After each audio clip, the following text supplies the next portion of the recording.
वालेकुम दोस्तों, कैसे हो? ठीक ठाक हो? उम्मीद करता हूँ आप सब खैर खैरियत से होंगे। दोस्तों, हमने आपको पहले ब्लॉग में बताया था कि रोज़ का कोई ना कोई एक टॉपिक लेके आएंगे। तो आज का जो हमारा टॉपिक है वो ये है कि एक मुल्क लड़ता है तो उसके लिए क्या क्या चीज़ें ज़रूरी होती हैं। जंग लड़ने के लिए सिर्फ जज्बा ईमान ज़रूरी नहीं होता। अगर जज्बा ईमान से जंग लड़ी जाती तो तारीख को देख लें, मुसलमानों ने जब भी जंग लड़ी थी तो कोई ना कोई हिकमत अमली की, कोई मंसूबा था, कोई प्लान था, कुछ सोच थी, कोई नजरिया था, कुछ एक अच्छे तरीके की एक हिकमत अमली थी। सिर्फ जज्बा ईमान नहीं था। जहाँ जज्बा ईमान भी ज़रूरी होता है वहाँ एक मंसूबा ज़रूरी होता है, एक प्लान ज़रूरी होता है। आप चाहे तारीख देखिए, आप चाहे मौजूदा वक्त को देखिए। अब मौजूदा वक्त को अगर देखा जाए तो ईरान और अमेरिका के दरमियान जो जंग लड़ी जा रही है तो उसमें सिर्फ और सिर्फ एक चीज़ का फ़र्क है। एक ये है कि जज्बा ईमान, दूसरा एक तरतीब है, एक मनसूबा बंदी है, हिकमत अमली है जंग लड़ने के लिए।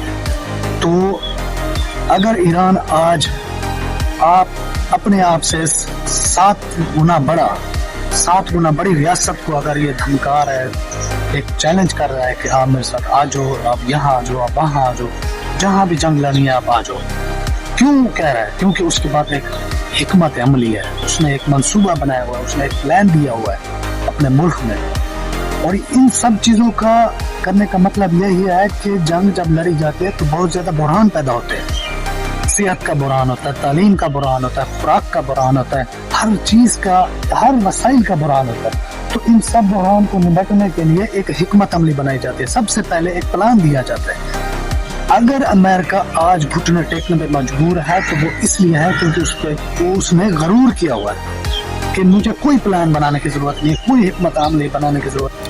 तो आज आपको मैं एक मिसाल सुनाता हूँ, जैसे कि आप लोगों ने पहले भी सुनी होगी, बहुत सारे लोगों ने सुनी होगी। एक बादशाह था एक दौर में, तो जब उसके मुल्क में जंग हुई तो बादशाह के पास एक रीछ था, उसने एक बहुत बड़ा रीछ पाला हुआ था।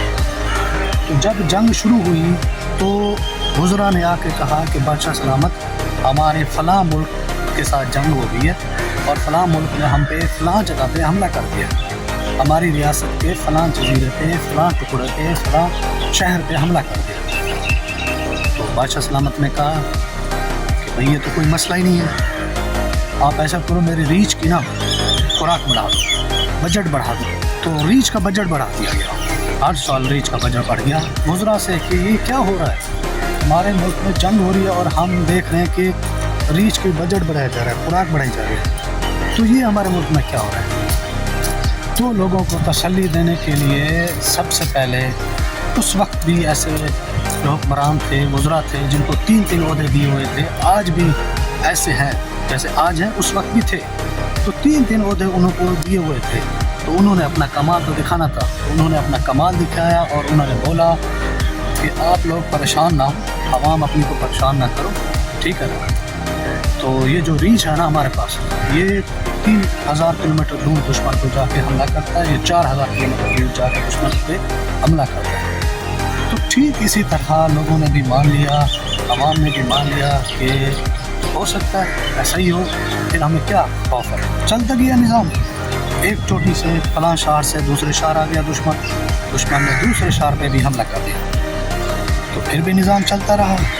तो बादशाह सलामत से फिर सवाल किया गया कि बादशाह सलामत, आप दूसरे शहर पे हमला कर चुके हैं, दुश्मन हमारे करीब आता जा रहा है, आप टेंशन ना लो, रीच का बजट बढ़ा दो। जो रीच का बजट 1 साल में था उसको 2 गुना कर दो, तो रीच का बजट 2 गुना हो गया और लोगों ने मुतमईन कर लिया।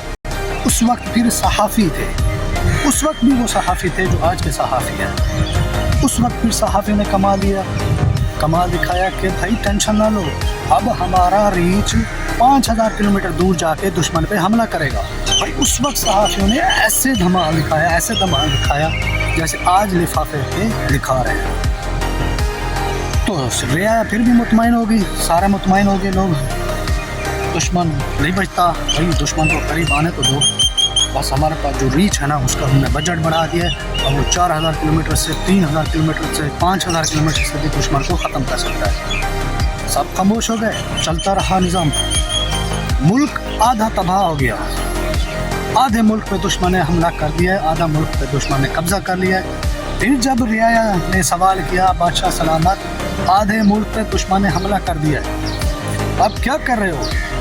تو بادشاہ سلامت نے کہا کہ بھائی پریشان کیوں ہو رہے ہو, کیا ہوا ہے؟ تو کچھ علماء کرام بھی تھے اس وقت, عالم بھی تھے, انہوں نے بھی تو اپنا کمال دکھانا تھا, جیسے آج کے عالم ہمارے اپنا کمال دکھاتے ہیں. تو اس وقت بھی عالم نے کہا کہ بھائی ہمارا فلاں مدرسہ, فلاں ہماری جامعہ, فلاں ہماری اسلامی یونیورسٹیاں پہ دشمن نے حملہ کر دیا, ہمارا بیت المقدس پہ حملہ کر دیا ہے. تو بادشاہ سلامت نے کہا یہ کوئی بڑی بات ہے, مسئلہ ہی نہیں ہے, آپ نے میرے پاس کیا ہے, ہمارے بادشاہ سلامت پہ آنچ تھوڑی آئی ہے, ہمارے بادشاہ سلامت کے تخت پہ, وائٹ ہاؤس پہ حملہ تھوڑی ہوا ہے یار. یہ جو آج دیکھ رہے ہو نا اتنے بڑے بڑے کینٹ بنائے جا رہے ہیں, ان کا حملہ تھوڑی ہوا ہے. ایک ہی تو مسجد تھی جس کو شہید کر دیا گیا, ایک ہی تو علماء تھا, کوئی مسئلہ نہیں. ہمارے پاس ریچ ہے نا, جو 4000 کلومیٹر دور حملہ کرتا ہے, 5000 کلومیٹر دور حملہ کرتا ہے. بادشاہ سلامت نے کہہ دیا. تو آج کے بھی علماء چپ ہیں, کوئی بات نہیں کرتا, سارے وہی کہتے ہیں کہ بھئی ہمارے پاس ریچ ہے, اس کا بجٹ اب بڑھا دیا گیا. اس سال تو بجٹ اتنا بڑھا دیا گیا کہ وہ اب دشمن کی نیندیں حرام کر دے گا. کوئی کسی کو کوئی مسئلہ نہیں ہے, اسلام پہ ہم بک رہے ہیں, سب کچھ ہو رہا ہے ہمارے ملک میں, کسی کو ٹینشن لینے کی ضرورت نہیں ہے. بھائی کیوں؟ کیونکہ ہمارے پاس ریچ ہے, ایسے ایسے ریچ ہیں جو کھائے جا رہے ہیں, کھائے جا رہے ہیں, کھائے جا رہے ہیں, اور ان کا تھکنے کا نام نہیں ہے. کوئی مسئلہ ہی نہیں ہے بھائی, سکون سے نیند سے سوئے آپ, عوام ہماری سکون سے نیند سے سوئے.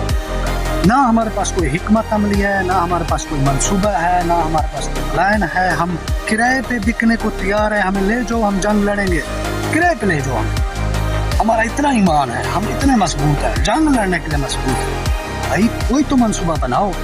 جنگ لڑنے کے لیے ہمیشہ اپنے ملک میں ایک وسائل کو کنٹرول کرنے کے لیے ایک منصوبہ بنایا جاتا ہے. یہ دیکھو کہ پیٹرول کیوں مہنگا ہے, ہم زور لگائے جا رہے ہیں.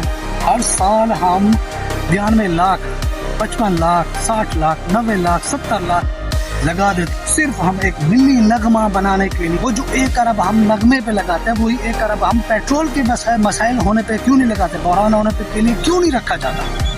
تعلیم کا بحران ہوتا ہے, پیٹرول کا بحران ہوتا ہے, بجلی کا بحران ہوتا ہے, کیوں نہیں رکھا جاتا ان کے بارے میں, کیوں نہیں سوچتے ہم ان کے بارے میں. کیا ہے ہمارے پاس حکمت عملی, کیا ہے ہمارے پاس پلان, کیا ہے. ہم جنگ لڑنے کو کہہ رہے ہیں, ہم دنیا کو بتا رہے ہیں کہ ہم جنگ لڑنے کو تیار ہیں.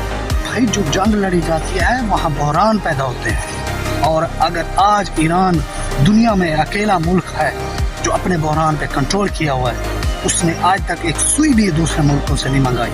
کیوں؟ کیونکہ وہ خود بناتا ہے, ہر چیز وہ خود بناتا ہے.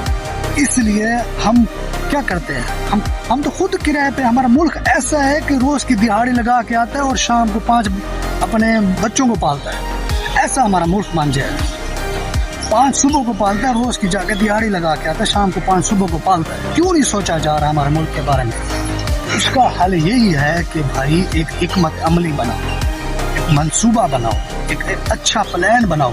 ان بحران پہ جب آپ لوگ قابو کر لو گے, اس وقت آپ لوگ جنگ لڑنے کو تیار ہوں گے, دنیا بھی مانی.